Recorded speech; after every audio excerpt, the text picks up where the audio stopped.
قائد کی بات کو سننے کے لیے آپ سب حضرات تشریف فرمائے ہیں. میں آپ حضرات سے درخواست کروں گا اپنی اپنے نشستوں پہ کھڑے ہو جا کر اپنے قائد کا استقبال کیجئے اور نعروں سے بھرپور جاندار انداز میں جواب دیجئے اور اپنے قائد کا استقبال کریں. نعرہ تکبیر، تاج و تخت ختم نبوت، شان رسالت، شان صحابہ، علماء حق، علماء دیوبند.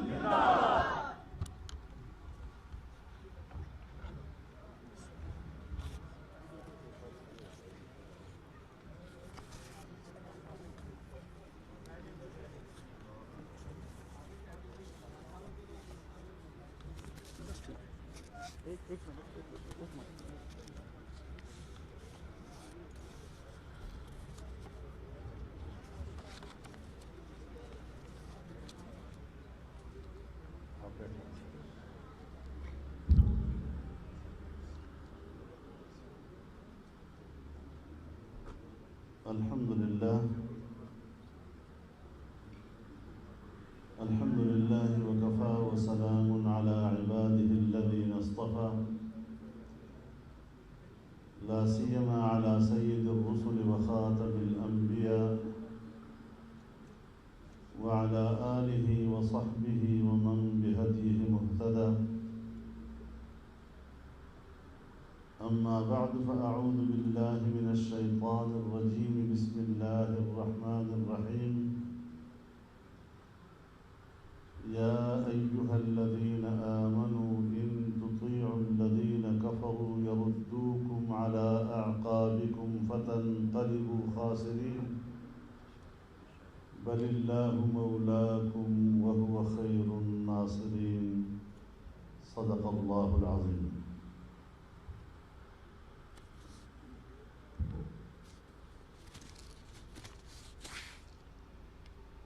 جناب صدر محترم،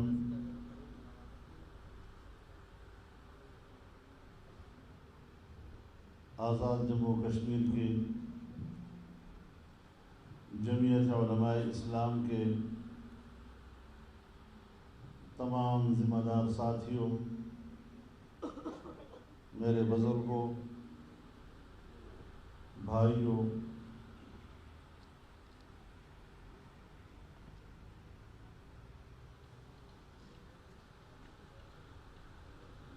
آپ نے جمعیت علماء اسلام آزاد کشمیر کی نئی تنظیم سازی کی ہے اور تمام اضلاع اور ڈویژنوں اور صوبے کے عہدیداران یہاں موجود ہیں.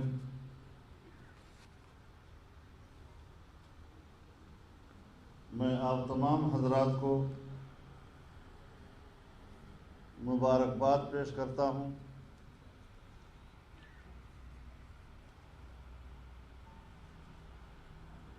پاکستان کی جمعیت علماء اسلام نے کشمیر میں ہمیشہ یہاں کی جمعیت کو اپنا نمائندہ سمجھا ہے اور آج بھی مجھے یہی امید ہے کہ انشاءاللہ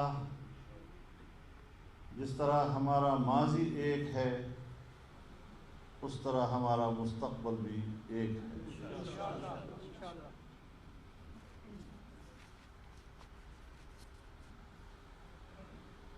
میرے محترم دوستو،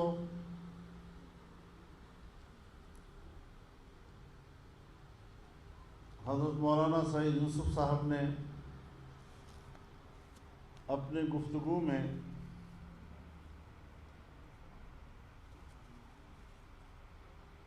مودی سرکار کے مظالم کے خلاف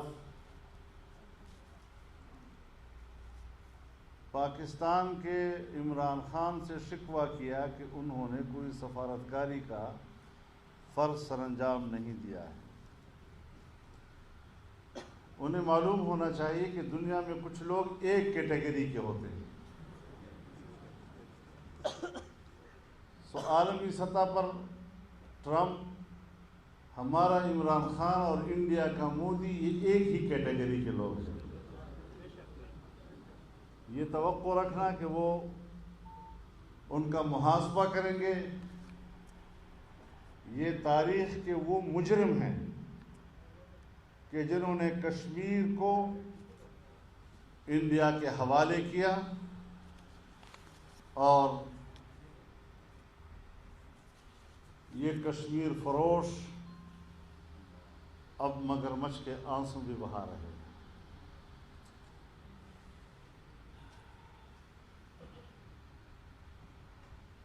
تو پھر آپ بتائیں کہ ہم کشمیر کے غداروں کے ساتھ کیسے بیٹھ سکتے ہیں؟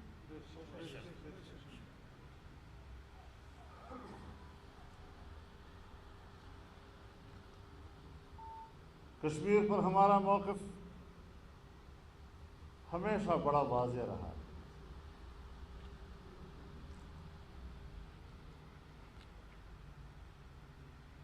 لیکن کچھ غلطیاں ہیں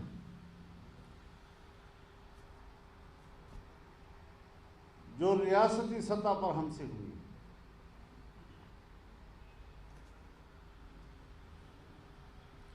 اور آج جن حالات میں ہم اور آپ بیٹھے ہیں، ذرا تجزیہ کریں اس پہ کس قدر مماثلت ہے.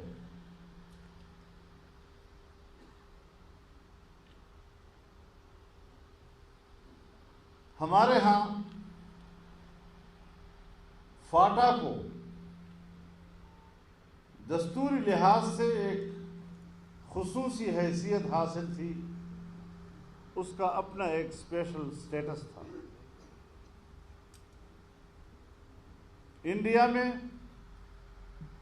کشمیر کو ایک خصوصی حیثیت حاصل تھی اور ہندوستان کے آئین نے اس کو یہ خصوصی حیثیت اور اسپیشل اسٹیٹس دیا تھا.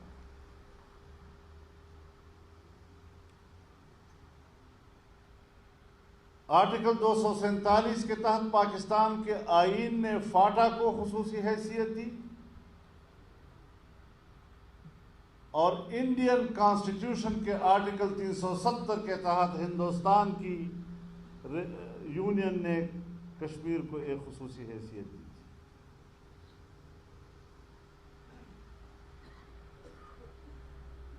ہمارے ہاں فاٹا میں آئین کی عملداری نہیں تھی.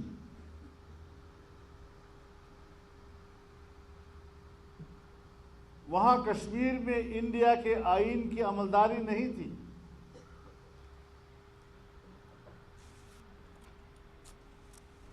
یہاں پاکستان کے چیف ایگزیکٹو کے اختیارات فاٹا میں نہیں تھے. وہاں ہندوستان کے چیف ایگزیکٹو کے اختیارات کشمیر میں نہیں چلتے تھے.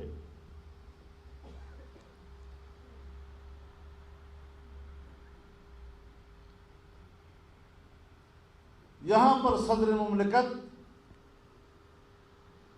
گورنر خیبر پختونخوا کی وساطت سے فاٹا کے نظام کو چلاتا تھا اور وہاں پر ہندوستان کا صدر جمہوریہ کشمیر کی وزیر اعلیٰ کی وساطت سے نظام کو چلاتا تھا.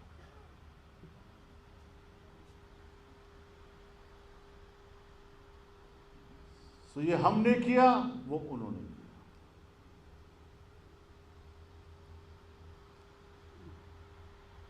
اور دونوں کو سرپرستی امریکہ کی حاصل تھی. یہ بین الاقوامی 9/11 کے بعد بین الاقوامی قوتوں کے دنیا میں جغرافیائی تبدیلیوں کا نقطۂ آغاز ہے.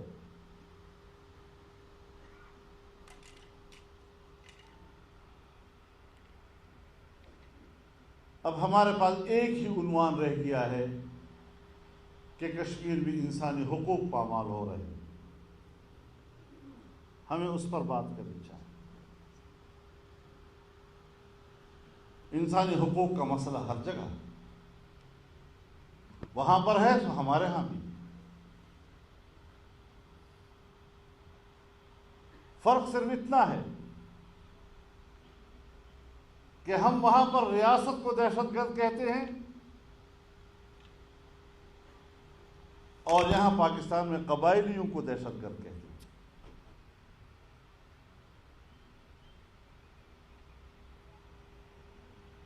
اس صورتحال میں انصاف کہاں تلاش کیا جائے، اپنا رونا کہاں رویا جائے، کس کے سامنے فریاد رکھی جائے،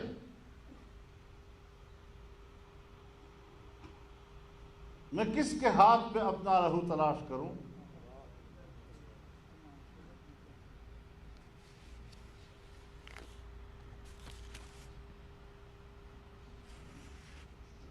وہ کشمیری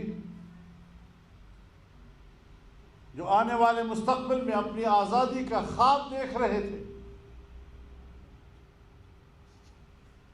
آج ان کے آزادی کے خواب چکناچور ہو گئے۔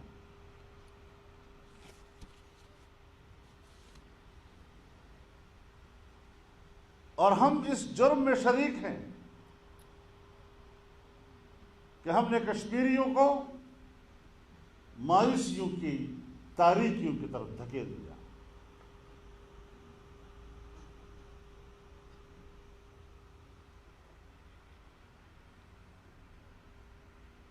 تو ایسی صورتحال میں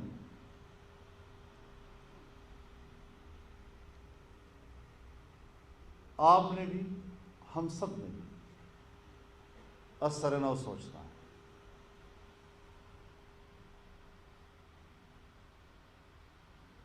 آج ہم ایک نیا موضوع اٹھا رہے ہیں،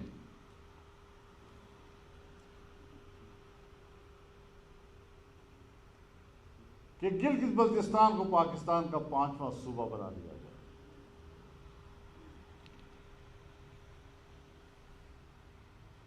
بظاہر تو بڑی خوبصورت بات ہے، پاکستان کو ایک اور صوبہ مل جائے گا،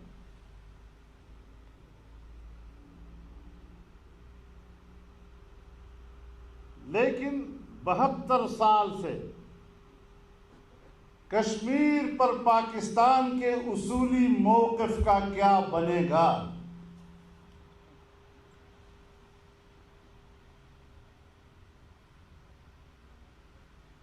لداخ ہو، جموں ہو، وادی کشمیر ہو، گلگت ہو، بلتستان ہو،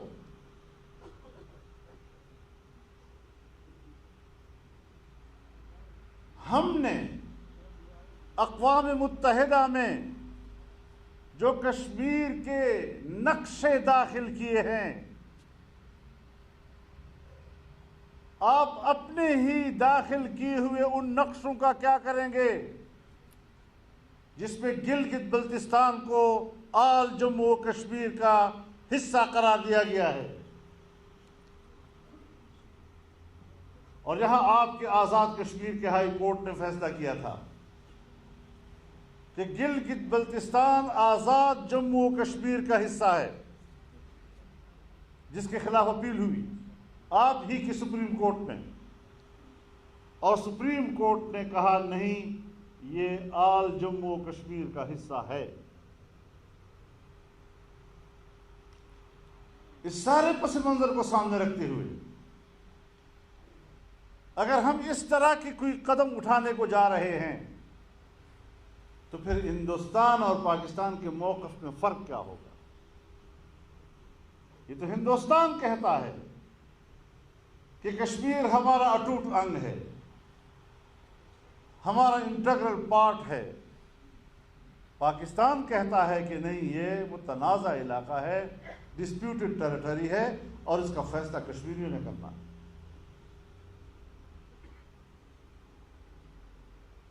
سو ہمیں بتایا جائے کہ ہم کہاں کھڑے ہیں، کس چوراہے پر ہم نے کشمیریوں کو لا کر کھڑا کر دیا ہے۔ 70 سال ہم نے ان کے خون پہ سیاست کی، 70 سال ہم نے ان کے ماؤں، بہنوں اور بیٹیوں کی عصمتوں پہ سیاست کی، 70 سال تک ہم نے ان کے چہروں سے ٹپکتا ہوا خون دنیا کو دکھایا اور کہا کہ ہم اس کشمیری کے لیے لڑ رہے ہیں.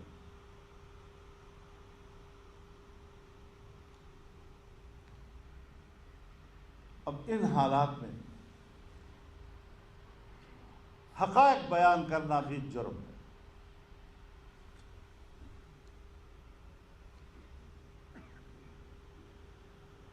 تو ہمیں سوچنا چاہیے کہ ہمارے ہاں جو دھاندلی زدہ حکومت لائی گئی ہے اس کے ذمے عالمی ایجنڈے کے تحت کچھ کام ہے.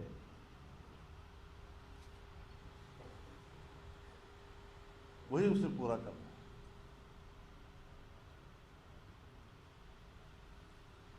سو ہم نے تو اول روز سے اس حکومت کو تسلیم ہی نہیں کیا.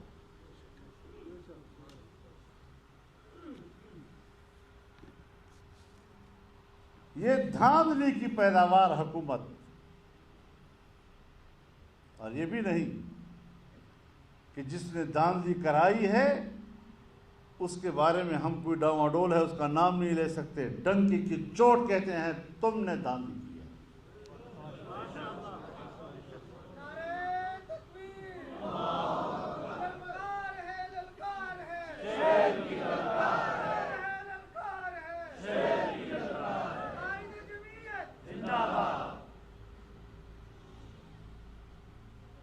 ہم واضح طور پر اپنا موقف رکھتے ہیں.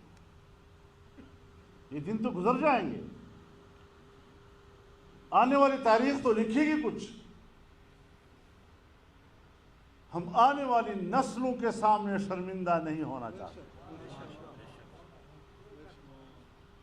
تمہاری طرف سے اذیت برداشت کر لیں گے، تمہارا جبر برداشت کر لیں گے، تمہارے مظالم برداشت کر لیں گے، لیکن آنے والی تاریخ کے لیے سرخرو ہوں گے انشاءاللہ.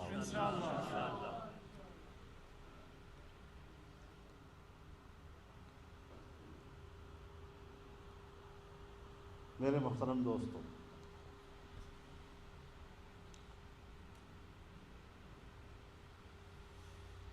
تو جنگ ہے تو پھر جنگ ہے. تم آج ہمارے خلاف جنگ چھیڑ رہے ہو، ہم پہلے دن سے آپ کے خلاف جنگ چھیڑ چکے ہیں. اگر آپ بھی جنگ کے میدان میں اترنے کے خواہش مند ہے، ست بسم اللہ. ہم نے تو پہلے سے کشتیاں جلائی ہوئی.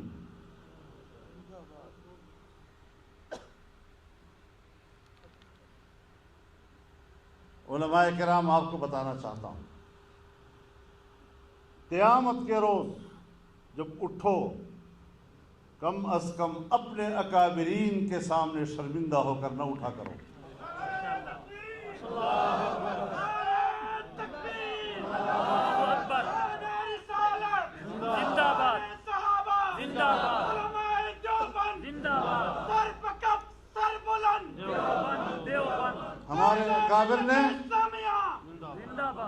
ہمارے اکابر نے آزادی کے لیے جو قربانیاں دی ہیں، کم از کم آقائے نامدار تو بہت بڑی عظمت کی بات ہے.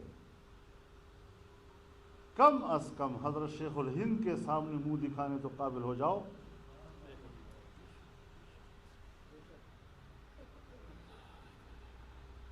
اس لیے خوف کو قریب نہیں لانا.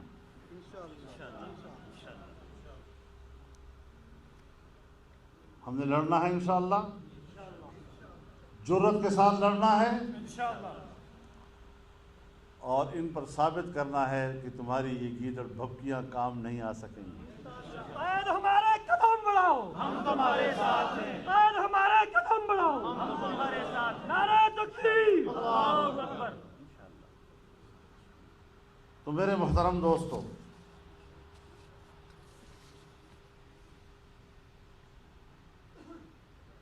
آج آپ دیکھ رہے ہیں ہمارے پاکستان میں گڈ گورننس کا تو نام و نشان بھی نہیں رہا. افراتفری کا عالم ہے. کوئی نظم و ضبط نہیں، اور ان قوتوں کا کنٹرول ہے کہ جن کی کوئی آئینی اور قانونی ذمہ داری کنٹرول کرنے کی نہیں ہے۔ مجھ سے تب پوچھا جائے کہ میں قانون کو ہاتھ میں لے رہا ہوں اگر میرے ریاستی ادارے قانون کو ہاتھ میں نہ لے رہے ہوں۔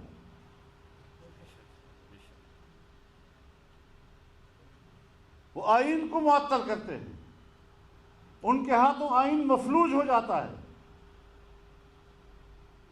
قانون کی کوئی حیثیت نہیں ان کی نظر میں۔ ایک آمر کی طرح جو اپنے ذہن میں آیا وہی قانون، جو کیا وہی قانون، جو بولا وہی قانون۔ اگر اس طرح ہم نے پاکستان میں زندہ رہنا تھا تو پھر ہم نے آزادی کی تحریک کس لیے چلائی تھی؟ اسی لیے چلائی تھی کہ آمرانہ سوچ کو قبول نہیں کرنا۔ آپ ہمیں چھوٹی موٹی گرفتاریوں سے ڈراتے ہیں، آپ نے ہمیں پہچانا ہی نہیں ہے۔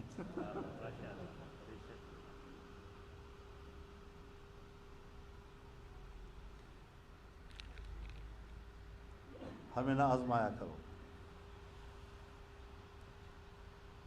ہم بڑے مہنگے پڑتے ہیں۔ تم نے کچھ اور لوگوں کو دیکھا ہوگا جس پر آپ ہاتھ ڈالتے ہیں تو وہ جھک جاتے ہیں، یہاں ہاتھ ڈالو گے تو اکڑ جائیں گے۔ لبیک لبیک لبیک لبیک لبیک لبیک لبیک لبیک۔ قائد تیری جرت کو، قائد تیری ہمت کو، قائد تیری عظمت کو۔ پاکستان میرا گھر ہے، پاکستان میری ریاست ہے۔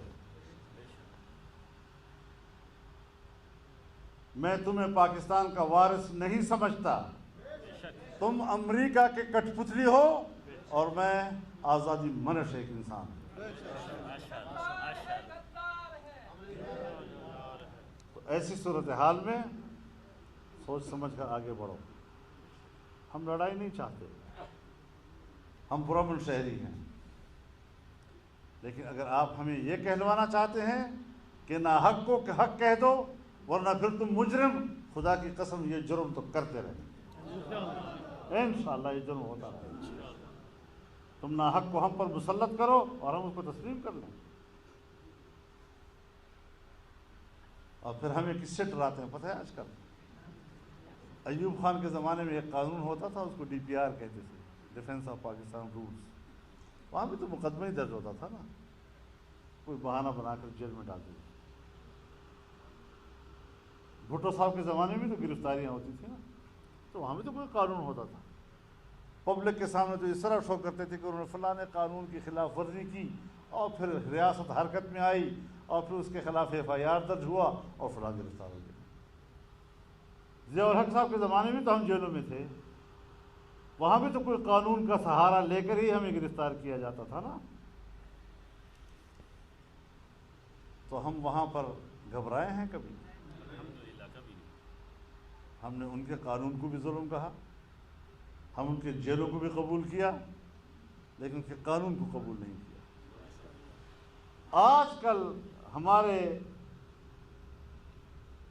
مارشل لاؤں کا قانون کیا ہے پتہ ہے؟ نیب۔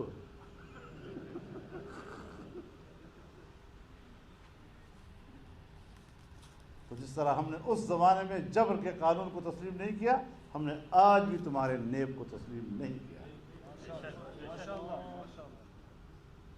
اور یہ کوئی پہلی سیریز نہیں ہے۔ یہ جو سفید ریش بیٹھے ہوئے ہیں، ان کو یاد ہوگا 1994-95 میں میرے خلاف ایک سیریز نہیں چلی تھی؟ کہاں گئے وہ جائیدادیں میری؟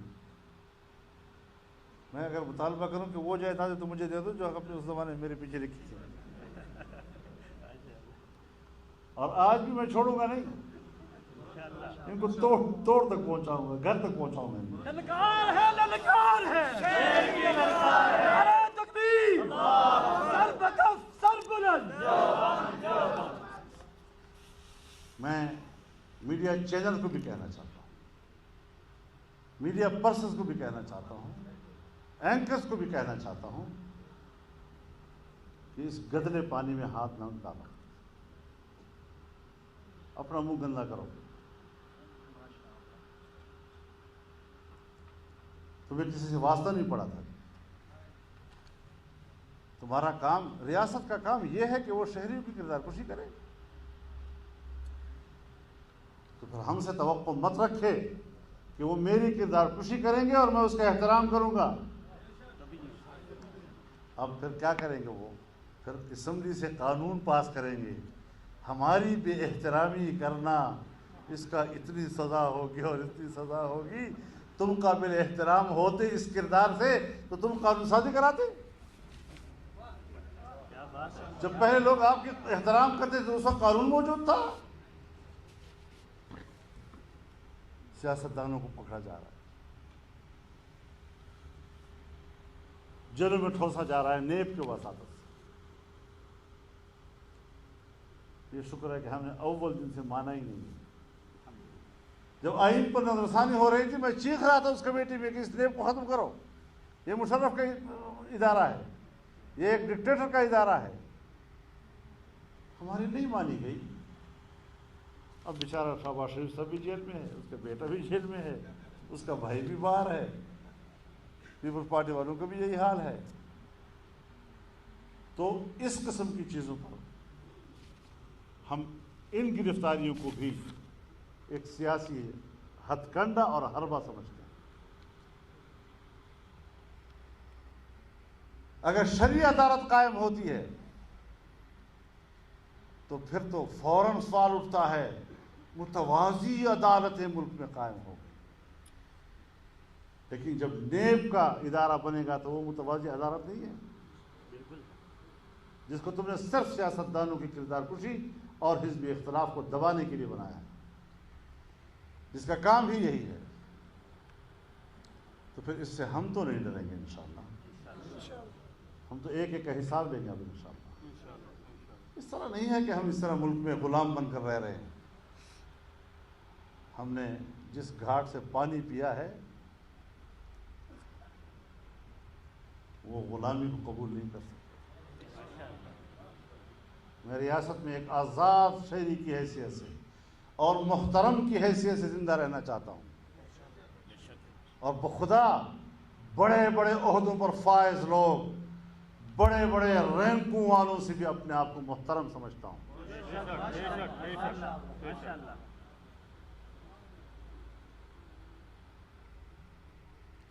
تو سیدھے ہو جاؤ. تو ہم تو پہلے سے سیدھے ہیں، اور اگر بگڑو گے تو پھر اگر ہم بگڑ گئے تو افغانستان میں امریکہ کا کیا حشر ہوا، خدا کی قسم یہاں تمہارا وہی حشر ہو جائے.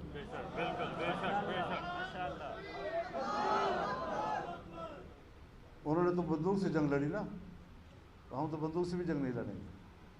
ہم تو ایسے ہی تمہیں میدان میں گھسیٹتے چل جائیں.